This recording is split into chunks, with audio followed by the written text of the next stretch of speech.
Mesdames, Messieurs, c'est un plaisir de vous retrouver pour cette autre sortie du point de l'économie. Bienvenue.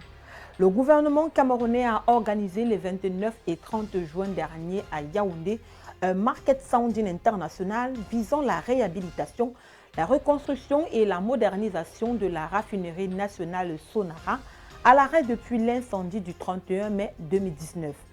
Cette consultation, étape préparatoire et non contraignante, a réuni investisseurs, banques, entreprises d'ingénierie et spécialistes des partenariats publics-privés pour discuter des modèles financiers, des risques, des garanties et de la faisabilité technique.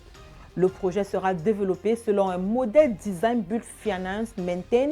Le gouvernement entend désormais la reconstruire et la moderniser en profondeur dans le cadre d'un projet évalué à 700 milliards de francs CFA. Cette enveloppe dépasse largement les 250 milliards de francs CFA initialement recherchés pour la réhabilitation des équipements détruits ou endommagés par l'incendie de 2019.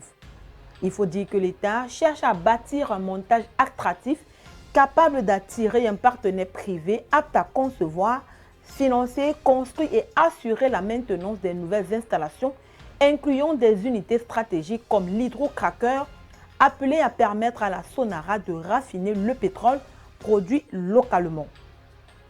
Le projet intègre également la modernisation des équipements de stockage et l'augmentation des capacités de production qui devraient passer de 2,1 millions de tonnes à au moins 3,5 millions de tonnes par an. Restaurer la capacité de raffinage national vise à réduire les importations, limiter les sorties de devises et renforcer la souveraineté énergétique.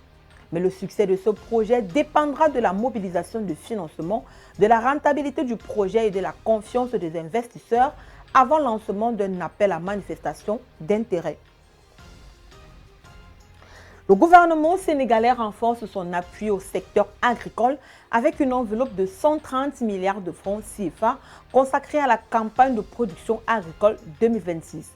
Ce financement est réparti entre 69 milliards de francs CFA pour l'acquisition d'engrais, 39 milliards pour les semences et 10 milliards destinés à la mécanisation.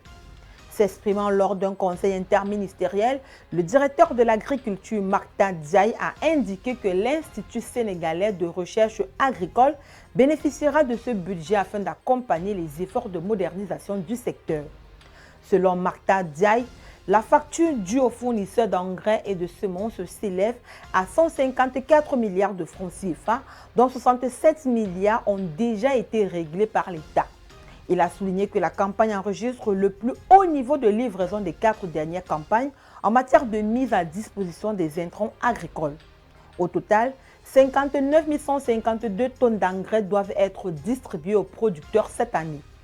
Concernant les semences d'arachide, 61 923 tonnes sont prévues, dont 53 127 tonnes, soit 85% des volumes acquis ont déjà été acheminés dans les 14 régions du pays. La plupart des régions affichent un taux de mise en place supérieur à 90%, tandis que Matam présente le niveau le plus faible avec 43%. Outre l'arachide, le gouvernement sénégalais prévoit la distribution de 4 203 tonnes de niébé, 3 938 tonnes de maïs, 1 202 tonnes de sorgho, 624 tonnes de sésame ainsi que 600 tonnes de maïs hybride. Pour renforcer la résilience de l'élevage, 5 000 tonnes de semences fourragères ont été acquises afin de sécuriser l'alimentation du bétail. Le directeur de l'agriculture a précisé que le niébé fourrager est subventionné à 100%.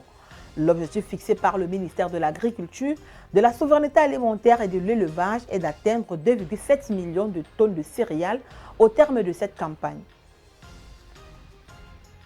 15,8 milliards de francs CFA. C'est le montant approuvé le 25 juin dernier par le gouvernement burkinabé, réuni en Conseil des ministres pour la relance de la filière coton. Il faut dire que ce montant représente la subvention des intrants qui sera pris en charge dans son entièreté par les sociétés cotonnières. Par ailleurs, au regard des projections des autorités burkinabées pour cette année 2026, le gouvernement a fixé le prix de cession à crédit des engrais à 17 500 francs CFA le sac de 50 kg pour chaque type d'engrais. Selon le ministre de l'Industrie, du Commerce et de l'Artisanat, Serge Nianodem Paudar, la production nationale de coton graines conventionnel et biologique a atteint 314 293 000 tonnes en 2025-2026 contre 294 507 tonnes un an plus tôt, soit une hausse de 7%. Les superficies emblavées ont également progressé de 13%, passant de 346 778 à 391 407 hectares, signe d'un regain d'intérêt des producteurs pour cette culture de rente. Pour la campagne 2026-2027, les autorités visent une production de 532 000 tonnes de coton conventionnel et 2 250 tonnes de coton biologique. Parlons pour refermer ce point de l'économie du président égyptien Abdel Fattah al-Sisi qui a approuvé une augmentation de 15% des pensions de retraite applicables à compter du 1er juillet 2026. Selon l'autorité nationale des assurances sociales, la mesure bénéficiera environ de 11,5 millions de retraités et ayant droit. Cette revalorisation vise à soutenir le pouvoir d'achat de pensionnés dans un contexte de pression économique persistante.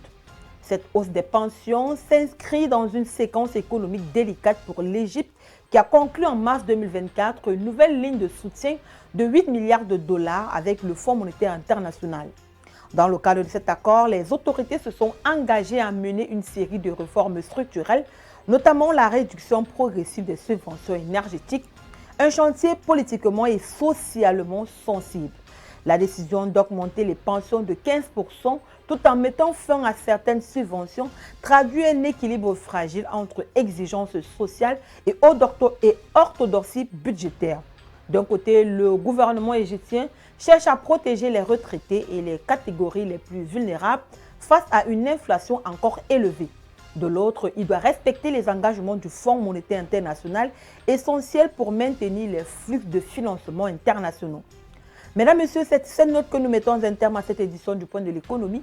Merci de l'avoir suivi. Les programmes se poursuivent sur nos différentes plateformes numériques. Restez connectés.